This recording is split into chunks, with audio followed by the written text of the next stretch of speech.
Bulletin की शुरुआत भोपाल से आई बड़ी खबर के साथ। विधानसभा चुनाव से पहले कांग्रेस को बड़ा झटका लगा है। सागर में कांग्रेस को ये एक और झटका लगा है। पूर्व विधायक बृज बिहारी पटेरिया ने पार्टी छोड़ दी है। सागर के देवरी से विधायक रहे हैं बृज बिहारी पटेरिया, जो अब बीजेपी में शामिल हो गए हैं। मुख्यमंत्री शिवराज ने इन्हें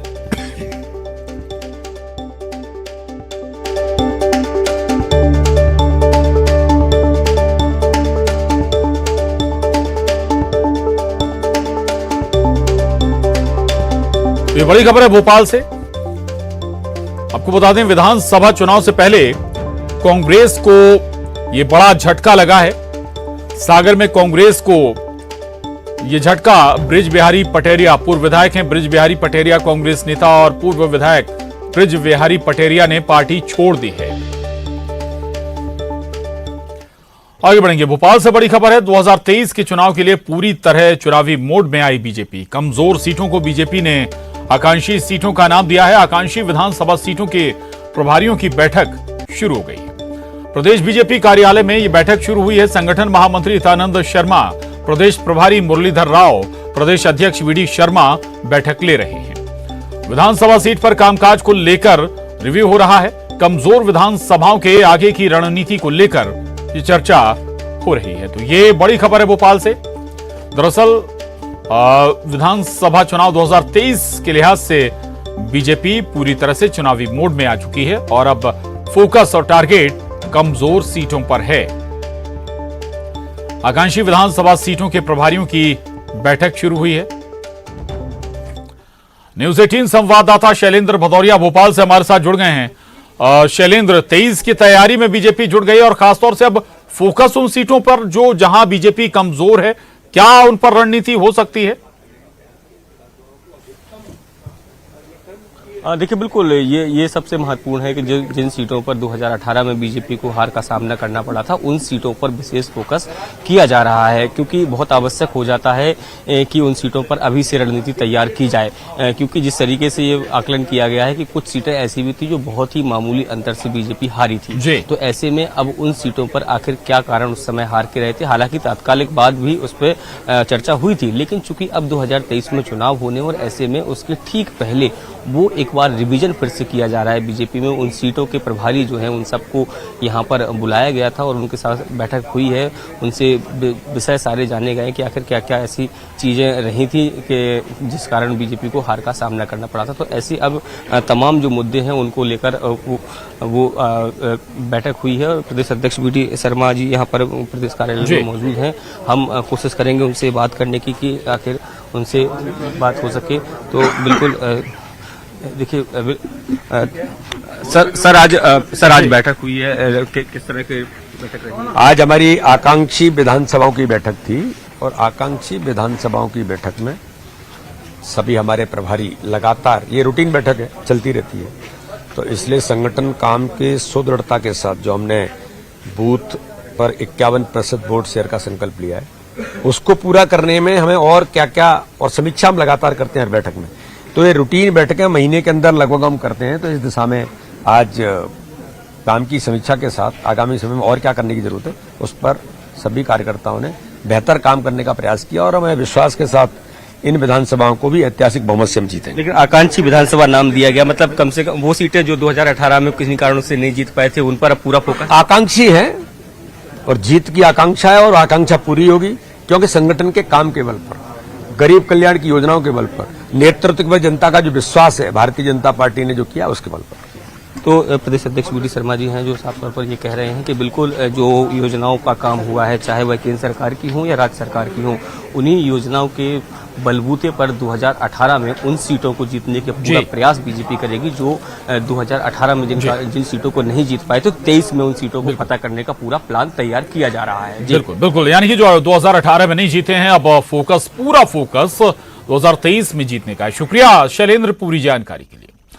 आगे बढ़ेंगे। सीएम शिवराज सिंह चौहान ने आज आगर मालवा में चलाए जा रहे विकास योजनाओं की समीक्षा की। मुख्यमंत्री ने ग्रामीण क्षेत्रों में प्रधानमंत्री आवास योजना के 57% कार्य पूरा होने पर बधाई दी है।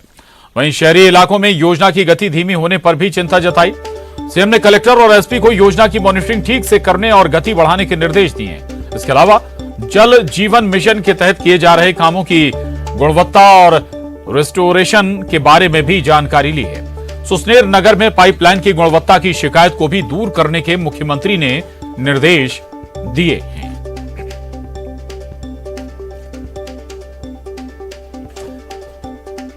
तो आपको बता दें कि मुख्यमंत्री शिवराज सिंह चौहान ने आज आगर मालवा में चलाए जा रहे विकास कार्यों की विकास योजनाओं की समीक्षा की है।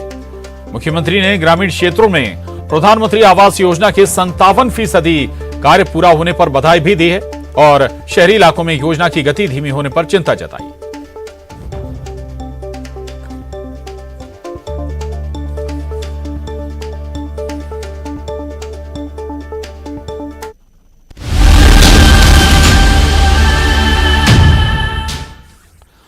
और अब रीवा से खबर है, युवक ने प्रेमिका की बेदम पिटाई की है। रीवा में प्रेमिका ने शादी करके साथ चलने को कहा था और गुस्साए युवक ने इसके बाद प्रेमिका को पीट पीट कर अधमरा कर दिया। स्थानीय लोगों ने लड़की को युवक के चंगुल से छुड़ाया। पुलिस ने लड़की को अस्पताल में भर्ती कराया इलाज के लिए और लड़की ने पुलिस में अभी तक कोई शिकायत भी दर्ज नहीं कराई है।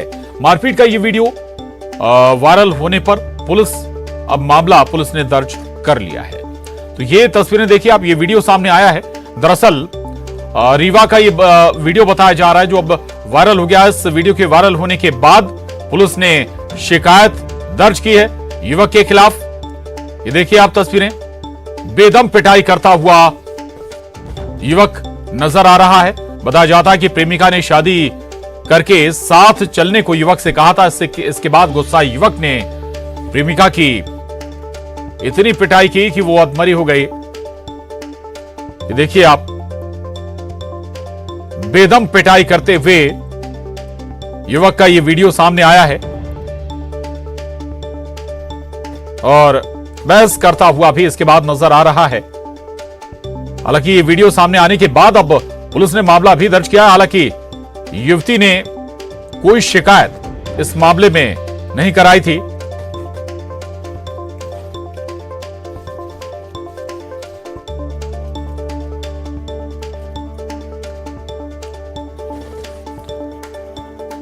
और सागर से इस वक्त की बड़ी खबर है, कार से कुचलकर युवक की हत्या का मामला है। ये बीजेपी नेता पर हत्या का आरोप लगा है। मृतक के परिजनों ने गंभीर आरोप लगाए हैं। मकरोनिया के बीजेपी नेता पर हत्या का आरोप लगाया गया है। मृतक युवक डेयरी में काम करता था। तो ये तस्वीरें देखिए आप, कार से कुचलकर युवक की हत्या कर दी गई और आरोप लगा है बीजेपी नेता पर यह आरोप लगा है। ये तस्वीरें भी नजर आ रही हैं कि कैसे तेज रफ्तार में कार से कुचलकर युवक की हत्या कर दी गई है। आरोपी बीजेपी नेता बताया जा रहा है और इसके बाद हत्या, ये देखिए आप, ये मकरोनिया की घटना बताई जा रही है। कार को घुमाकर लाता है शख्स को देखता है और इसके बाद उस पर कार चढ़ा देता है शख्स बीजेपी नेता बताया जा रहा है। सागर का यह मामला है।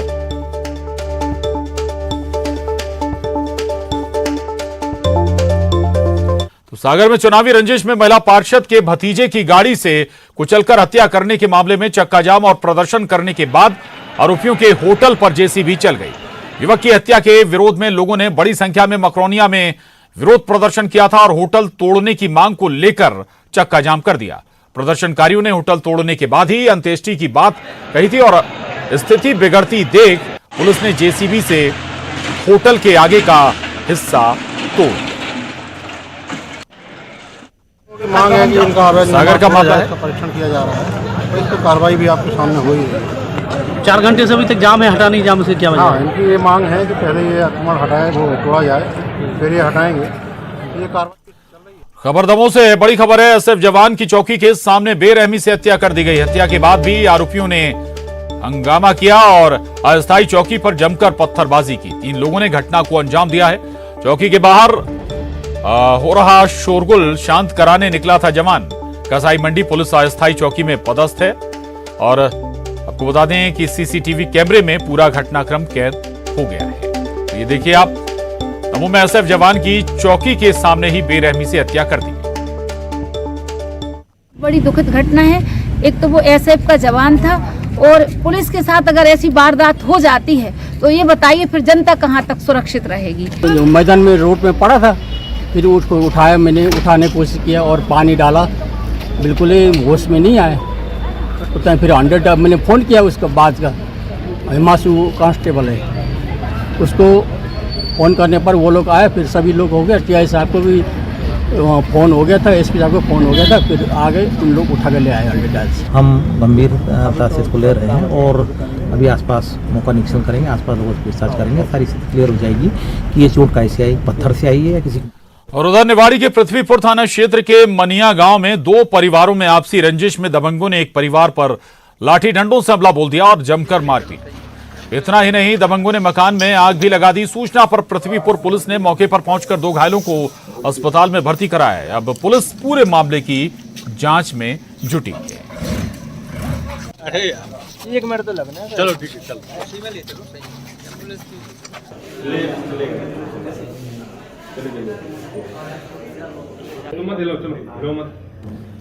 तो निवाड़ी से एक खबर है, जहां निवाड़ी के पृथ्वीपुर थाना क्षेत्र के मनिया गांव में 2 परिवारों में आपसी रंजिश में दबंगों ने एक परिवार पर लाठी डंडों से हमला बोल दिया और जमकर मारपीट भी हुई है। इतना ही नहीं, दबंगों ने मकान में आग भी लगा दी।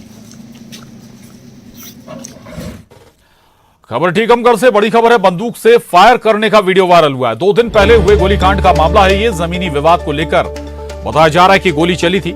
एक शख्स के पीठ में 315 बोर की बंदूक की गोली लगी है। ग्वालियर मेडिकल कॉलेज में अब इलाज चल रहा है। बड़ागांव थाना क्षेत्र के केनवार गांव की ये घटना है। तस्वीरें देखिए आप, टीकमगढ़ का मामला है जहां बंदूक से फायर करने का वीडियो सामने आया है।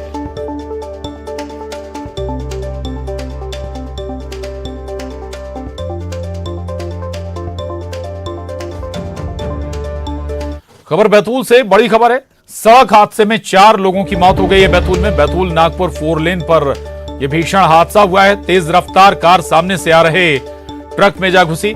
हादसे में कार सवार 4 लोगों की मौत हो गई है। मुल्ताई थाना पुलिस ने ट्रक को जब्त कर लिया है। तो ये बड़ी खबर बैतूल से, सड़क हादसे में 4 लोगों की जान चली गई।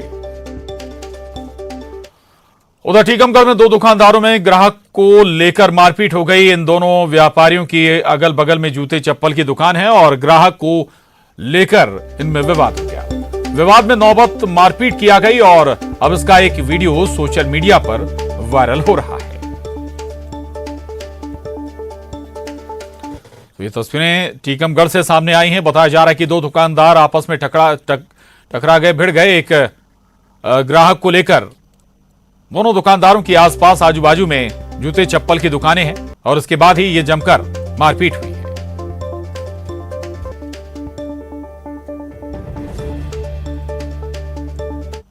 उधर छतरपुर में विधायक के निवास खेलग्राम से एक मोटरसाइकिल चोरी का मामला सामने आया। सीसीटीवी में एक युवक खेलग्राम के बाहर पार्किंग में रखी मोटरसाइकिल का लॉक तोड़कर चोरी कर ले जाते हुए नजर आ रहा है। चोरी की वारदात उस समय हुई जब पार्किंग के समय एक गार्ड भी मौजूद था। विधायक खेलग्राम में क्रिकेट टूर्नामेंट करा रहे हैं और पीड़ित युवक मैच देखने गया था।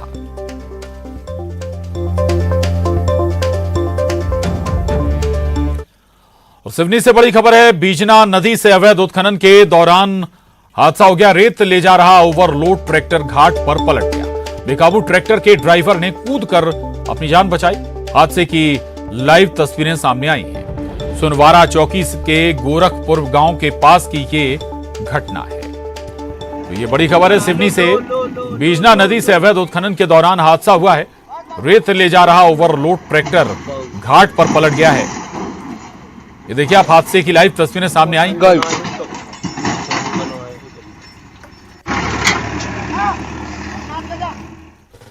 खबर छतरपुर से है, जहां 2 बच्चों की नदी में डूबने से मौत हो गई है। हादसा उस वक्त हुआ जब 8 साल के दोनों बच्चे नदी में नहाने के लिए गए थे। इसी दौरान ज्यादा गहराई में जाने से दोनों बच्चे डूब गए। काफी देर तक जब बच्चे घर नहीं आए तो परिजनों ने गांव के पास से निकली उर्मिल नदी में तलाश की तो दोनों के शव नदी से बरामद किए गए।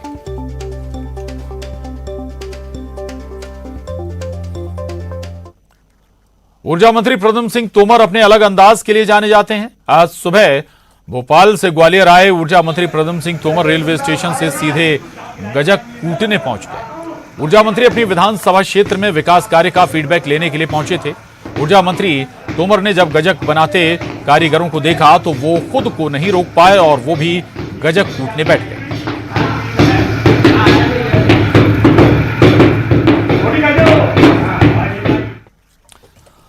आगे बढ़ेंगे। उज्जैन के विश्व प्रसिद्ध महाकाल मंदिर में आने वाले श्रद्धालुओं की संख्या में इजाफा होता देख महाकाल मंदिर समिति ने नया कॉल सेंटर शुरू करने की योजना बनाई है। महाकाल लोक में बनने वाला ये नया कॉल सेंटर मल्टीनेशनल कंपनी की तरह 24 घंटे काम करेगा। इसमें श्रद्धालुओं को कॉल के दौरान सबसे पहले भाषा चुनने का ऑप्शन मिलेगा और उसके बाद जैसी भी जरूरत होगी वो सिलेक्ट कर आगे बढ़ सकेंगे। शुरुआत में कुल 10 लोग कॉल सेंटर में बैठकर भक्तों के कॉल को अटेंड करेंगे और एक साथ 180 लोग भी कॉल करेंगे तो उन्हें लाइन व्यस्त नहीं मिलेगी। भक्तों को सॉफ्टवेयर में पहले फिट की गई जानकारी मिलेगी। इसके बाद भी अगर भक्तों को कुछ और जानना है तो वो महाकाल मंदिर के प्रतिनिधि से बात कर सकेंगे। कॉल सेंटर जिसमें कि यदि आप जो वर्तमान में कॉल सेंटर्स होते हैं जिसमें आप सभी प्रकार की जानकारी ऑटोमेटिक मिल जाती है। आपने देखा होगा 1 दबाइए 2 दबाइए और उसके पश्चात भी यदि आप सेटिस्फाइड नहीं है तो आप हमारे जो भक्तों के लिए जो एक यदि कस्टमर केयर पे बात करना चाहते हैं तो वो जितने भी फीचर्स एक अच्छे कॉल सेंटर में होना चाहिए जिससे कि हम आसानी से भक्तों के साथ कनेक्ट कर पाएँ, उनके दर्शन को ईजी कर पाएँ, उनको ज़्यादा से ज़्यादा इन्फॉर्मेशन मुहैया कर पाएँ और यदि उनकी कंप्लेंट्स है तो उनको हम रिजॉल्व करें। तो कुल मिला के ये है कि जो दर्शनार्थी आ रहा है महाकालेश्वर दर्शन करने के लिए वो उसको ईज भी रहे और वो संतुष्ट होकर भी जाए। कब तक शुरू हो पाएगा? इस पर हमने कार्य करना प्रारंभ कर दिया है। मुझे लगता है कि बहुत ही जल्दी कॉल सेंटर प्रारंभ हो जाएगा। और अब देखिए 25 सेकंड 25 खबर।